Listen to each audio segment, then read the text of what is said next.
নমস্কার বন্ধুরা, আপনাদের সবাইকে পামেলা লাইফস্টাইল চ্যানেলে আরও একটি নতুন ব্লগে স্বাগত জানাই। আশা করি আপনারা সবাই খুব ভালো আছেন এবং আমরাও প্রত্যেকে খুব ভালো আছি। আজকে সকাল থেকেই শুরু করলাম ব্লগটা। ভাবলাম আজকে সকাল থেকেই শুরু করা যাক, যেহেতু বাবা ঘরেতেই ছিল, ছুটির দিন, তাই জন্য বাইরে থেকে একটু ব্রেকফাস্ট কিনে নিয়ে এসছে। এখানে যে ফেমাস ব্রেকফাস্ট আর কি, ইডলি, ধোসা, বন্ডাটা, তারই মধ্যেও নিয়ে এসছে ধোসা। এটা দেখুন, ধোসার চাটনি, আর নিয়ে এসেছে বন্ডা।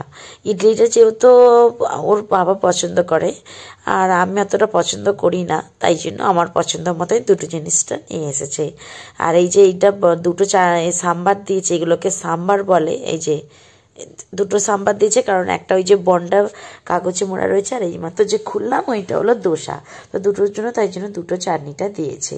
এই যে বন্ডা চারটে নেয় 30 টাকা মতন। বন্ডারও প্লাস্টিকের ভেতর দেখুন মানে চাটনিটা দিয়ে দিয়েছে। চাটনিটা কিন্তু খুব সুন্দর খেতে হয়। চাটনিটা মূলত কোকোনাট চাটনি আর কি বলে, তো ওর সঙ্গে আরও অনেক কিছু দেয়। আর ধোসার চাটনিটাও ঠিক সেমই থাকে, ওইটাও 30 টাকা আর ওইটাও 30 টাকা নেয়। আজকে বাজারে গিয়েছিল একটুখানি মাছের মার্কেটে আর কি। আর সবজিটা বিকেলবেলার দিকে যাওয়া হবে, তখনও দেখাবো। আর এই যে দুধ জাল দেওয়া হয়ে গেছে, মাছ ভাজতে শুরু করে দিয়েছি, ভাত বসিয়ে দিয়েছি। আর এই যে ফুলকপি আলু ভাজা হবে বলে ফুলকপিগুলোকে এরকম ছোট ছোট সাইজ করে কেটে নিয়েছি, খুব ভালো লাগে খেতে। আর মাছ কিছুটা এক্সট্রা এনেছিল বলে, মানে 1 কেজি সাইজের তো মাছ নিয়েছে, আর ফ্রিজ আছে, একদিনেই আর কি করে খাবো বলুন, ওই জন্য ফ্রিজে রেখে দিই, 2 দিন মতন হয়ে যাবে। সাশ্রয় করে চললে খুব ভালোই হয়, তাই না? ওই জন্য ফ্রিজটা নেওয়া হয়েছে আর কি। আর এখানে মশলা বেটে নিচ্ছে, রান্নাটা এবার শুরু করে দিই তাড়াতাড়ি করে। অলরেডি তো ভাতটা হয়েই গেছে, তো মেয়েকে এবার স্নান ফান করিয়ে দেবো, বাকি কাজগুলো তাড়াতাড়ি করে সারতে হবে। এই যে দেখুন, মেয়েকে স্নান করিয়ে দিয়েছি। মেয়ে এবার নিজে নিজে না জুতো পরতে শিখে গেছে, এই একটা অভ্যাস কিন্তু ভালো হয়েছে। নিজে নিজে জুতো পরে, ওই জন্য নিজে বলে আমি হাইটে মা যাবো। সিঁড়িতে কিছুটা সময় হাঁটতে দিয়ে আমি 2টো সিঁড়ি পরে থাকি, যাতে কোনো অসুবিধা বুঝলে আমি মেয়েকে ধরে নিতে পারি সঙ্গে সঙ্গে। তো দেখুন একটা একটা করে কি সুন্দর সিঁড়ি দিয়ে ও দেওয়ালগুলো আর কি, রেলিংগুলো ধরে ধরে আর নিজের ব্যালেন্স বুঝে বুঝে কি সুন্দর ওঠে। আর ছাদে যেহেতু তোর বাবা গেছে, তো ওই জন্যই আরও যাচ্ছে বায়না করে, খুব কাঁদছিল তখন যাবে বলে। আমি বললাম না, স্নান করে নিয়ে যাবো কোনো। এই দেখুন, বাবার কাছে এসে দাঁড়িয়ে পড়েছে, কারণ ওইদিকে দাদা ঘুড়ি ওড়াচ্ছে। এই যে জামা কাপড় মিলে দিয়েছে, আর এই যে দাদা ঘুড়ি ওড়াচ্ছিল। আর এই যে চলুন, আপনাদেরকে রান্নাটা মোটামুটি কমপ্লিট হয়েই এসেছে প্রায়, শুধু এবার ডালটা করতে বাকি আছে। হ্যাঁ, মাছের তরকারি হয়ে গেছে, মাছের যে তেলটা থাকে সেটা ভাজা করেছি। মাছের মাথাটা মানে 2 ফালি করেছিল, একটা ঝালাতে দিয়েছি আর একটা এমনি ভাজা রেখে দিয়েছি। ওর বাবা একটু ভাজাটা খেতে ভালোবাসে বলে ওই জন্য ভাজাতে রেখে দিয়েছি। আর ফুলকপি আলুটা দেখুন অল্প তেলেতে কি সুন্দর আলুটা সেদ্ধ হয়ে গেছে, কপিটাও সেদ্ধ হয়ে গেছে। চাপা দিয়ে করছিলাম তো, তাই জন্য তাড়াতাড়ি করেই বেশ ভালোভাবে সেদ্ধ হয়ে গেছে। আর এই যে একটা কলা ছিল, ভাবলাম কেন খারাপ হয়ে যাচ্ছে ফেলে দেবো, তো ভাজা করে ফেলি। কলা ভাজাটা জানেন তো খুব ভালো লাগে আর খুব তাড়াতাড়ি হয়েও যায়। তো আজকে রান্নাতে এই মেনু ছিল। ডাচ আর মুসুরের ডালটা হচ্ছে টমেটো দিয়ে, একটু টকের মুসুরের ডাল করবো আর কি।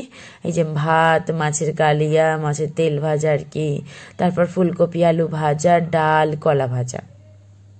এই যে ডালটা হয়ে গেলে স্নান ফান করে রান্নাঘরটার ব্যবস্থা করে আমরা দুপুরবেলা খেয়ে নিয়েছিলাম। খেয়ে দিয়ে একটুখানি রেস্ট নিয়ে বাইরে বেরিয়ে পড়লাম।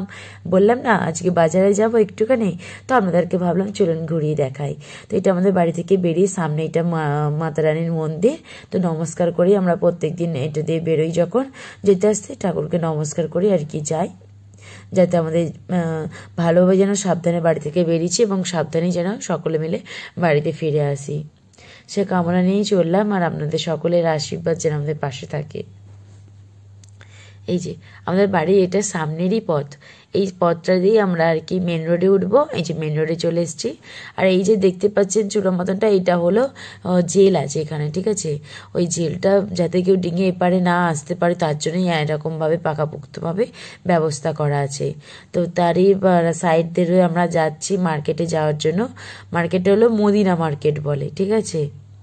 চারমিনার যে বলি, চারমিনারের সামনেই মদিনা মার্কেট। কি সুন্দর দেখুন, রাস্তার মাঝখানে ডিজাইন করে দিয়েছে পাঁচিলটাতে, দিয়ে মাঝখানে গাছ বসানো আছে। দেখুন কত সুন্দর দেখতে, ভালো লাগছে না? আর রুলটা খুব ভালো, এটা দিয়ে আমরা যাবে, আর রাস্তার ওই যে গাছের ওই পার দিয়ে লোকেরা আসবে, খুব ভালো না? এতে কি বলুন তো, কোনো বিপদ হবার সংকেতটা খুব কমই থাকে। আর এই যে দেখতে পাচ্ছেন চারিদিকে সব ভন্ডি নিয়ে বসেছে আর কি জিনিসপত্র বিক্রি করতে। এই যে লাইটগুলো দেখলেন আমরা, ওইগুলো কিন্তু ব্যাটারি সিস্টেম, যে যেখানে বাজার নিয়ে আর কি বসে ওখানে নিয়ে চলে যায় আর কি। আর এই যে ব্রিজ পড়ে, ব্রিজটার ওপর দিয়ে আমরা যাচ্ছি এখন। প্রচণ্ড হাওয়া দিচ্ছে, খুব ভালোও লাগছে, কিন্তু আবার একটু ঠান্ডা ঠান্ডাও লাগছে। সবাই তো সোয়েটার টুপি পরেই নিয়েছি, মেয়েকেও ঠিক ব্যবস্থা করে নিয়ে নিয়েছি। দেখুন ব্রিজের মাঝখান দিয়ে কি সুন্দর বড় বড় টব বসানো আছে, আবার টবেতে গাছগুলো লাগানো আছে, কত দেখতে ভালো লাগে, তাই না? আস্তে আস্তে দেখুন সন্ধে হয়ে যাচ্ছে, আমরা বেরোলাম কিন্তু তখন এতটা কিন্তু সন্ধে হয়নি, অন্ধকার নেমে আসেনি, কিন্তু দেখুন আস্তে আস্তে যেন অন্ধকার নেমে আসছে, তাই না? সূর্যের আলোতে যেন পরিবেশটা আলাদা রাখে, আবার সূর্য ডুবে গেলেও যেন আলাদা অন্যরকম একটা অনুভূতি হয়। এই যে দুর্গটা পড়বে, এই দুর্গটার ভেতর দিয়েই আমরা গেলাম। চারিদিকে বেশ লাইটের আলো দিয়েছে, বেশ দেখতে যেন একটা ভালোও লাগছে বলুন। আর এই যে আপনাদের সঙ্গে গল্প করতে করতে মার্কেটে চলে এলাম, মার্কেট থেকে কিছু সবজি নিয়ে নিচ্ছি। এটা বিশাল বড় মার্কেট, ঠিক আছে। আর সন্ধে হয়ে গেছে যেহেতু, তো এটা সকাল একদম 6টা নাগাদ থেকে বসে, আর রাত্রির হয়তো 9-10টা পর্যন্ত এরকম থাকে। পুরো টানা মার্কেটটা আর কি থাকে, কোনো মাঝখানে কোনো যে বন্ধ করার ব্যাপার সেরকম কোনো কিছু নেই। এখানে পাইকারি দরে তো অনেক কিছু জিনিস সব বিক্রি হয়। আর এখানে 500 নিচে কোনো জিনিস কিন্তু দেবে না আপনাকে, যে 250 আমাকে দাও, দেবে না। যা নেবে 500 থেকে আর কি স্টার্ট, 500 গ্রাম থেকে। আর এই যে বাজার করে আমরা বেরিয়ে পড়লাম চারমিনারে, একটু বাঙালি মার্কেট যে বলি না, একটু মুড়ি, বিস্কুট, একটু তেলে ভাজা এইসব নেবার জন্য। কারণ ওইসব নেবার জন্য আপনাকে বাঙালি মার্কেটে অবশ্যই যেতেই হবে। বাঙালি মার্কেট বলছি মানে চারমিনার, যা আপনাদেরকে গেলেই দেখতে পারবেন যে সত্যি করে ওইটা একটা হায়দ্রাবাদের প্রকৃতি বাঙালি মার্কেট বলে। চারিদিকে বাংলায় লেখা আছে। আর যে যাবার আগে এই যে মদিনা মার্কেট বলছিলাম, এই যে মদিনা মার্কেটে বোরখা পাওয়া যায় খুব সুন্দর সুন্দর ডিজাইনের, দেখুন কত সুন্দর আপুদের জন্য। তো যার যার দরকার পড়বে তাই মদিনা মার্কেটে আসবেন, খুব ভালো প্রাইসে কিন্তু আপনারা জিনিস পেয়ে যাবেন।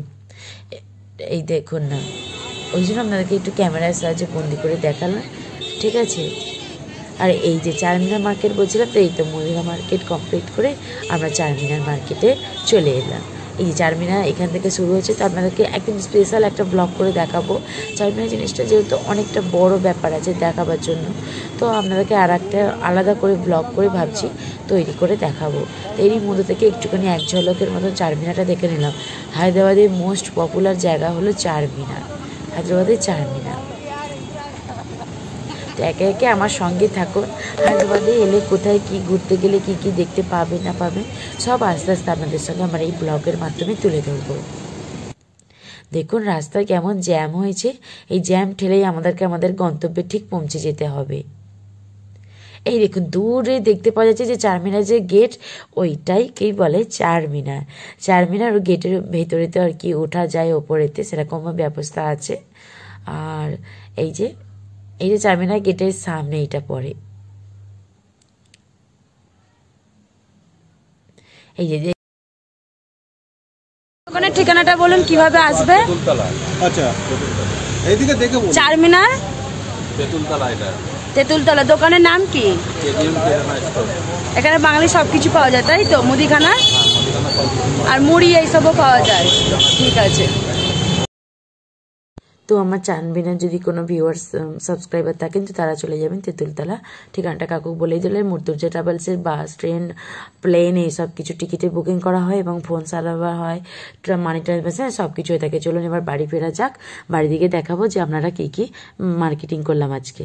এই মার্কেট থেকে মুড়ি নিয়ে এলাম 2 কিলো মুড়ি, একটা কিম কেকার বিস্কিট নিলাম, বিরিয়ানির চাল, এতে আছে চপ এবং ডিমের চপ আছে, আর আলুর চপ। আলুর চপ আর আছে বেগুন আমাদের বাঙালি স্টাইল। এখানে ছোট ছোট বেগুন পাওয়া যায় বলো আমাদের সামনে মার্কেটে। এটা হচ্ছে বিম কড়াই, বিনসটা এখানেও পাওয়া যায়। এইটা হচ্ছে ভেন্ডি মানে ঢেঁড়স। ঢ্যাঁড়স আর বিনস করার পাওয়া যায়, কিন্তু বেগুনটা বড় সাইজ এখানে পাওয়া যায়। পিঁপে দেখুন খুব ভালো, একদম খুব টাটকা টাটকা পিঁপে। আর ওখানে মার্কেটটা খুব বড়, ভালো করে ঘুরে দেখানো মার্কেট আপনাদেরকে ঘুরে একদিন দেখাবো। ওখানে বাঙালি মার্কেট ভীষণ বড়। চারমিনার মার্কেট থেকে নিয়েছি, সব বাঙালি মার্কেট। ওখানে সব বাঙালিদের জিনিস পাওয়া যায়, সব বাঙালি জিনিস পাওয়া যায়। আছে বাবুজি কেক স্পেশাল। এইটা সামনে পাওয়া যায় না, এটা হচ্ছে চারমিনা থেকে নিয়ে এসেছি। বাঙালি মার্কেটে যেতেই হবে, এখানে পাওয়া যায় না। এই কিম কেক আর বিস্কিট আর এই চা মানে বাবুজি কেক, এই দুটো হচ্ছে স্পেশাল, বাঙালি মার্কেটে যেতেই হবে।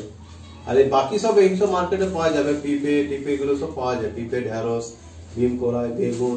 আর মুড়িটাও বাঙালি মার্কেট ছাড়া পাওয়া তো যাবে না। বাঙালি মার্কেট এই তিনটে জিনিস, আলুর চপ আর আলুর চপ ডিমের চপ যে এনেছি এগুলো হচ্ছে বাঙালি মার্কেট। এখানে শুধুমাত্র মির্চি ভাজি, তারপর পেঁয়াজ পকোড়ি এইগুলো পাওয়া যায়, তাই না? দেখতে পাচ্ছেন আমার মেয়ে কি অন্যায়টা করছে। এই শোনাই। তো আজকের মতন বিদায় নিচ্ছি। ততক্ষণ ভালো থাকবেন, সুস্থ থাকবেন। চ্যানেল নতুন হলে চ্যানেলটি সাবস্ক্রাইব করে পাশে থাকা বেল আইকনটি ক্লিক করে রাখবেন। একটি লাইক কমেন্ট আর শেয়ার করতে ভুলবেন না। তো বাই।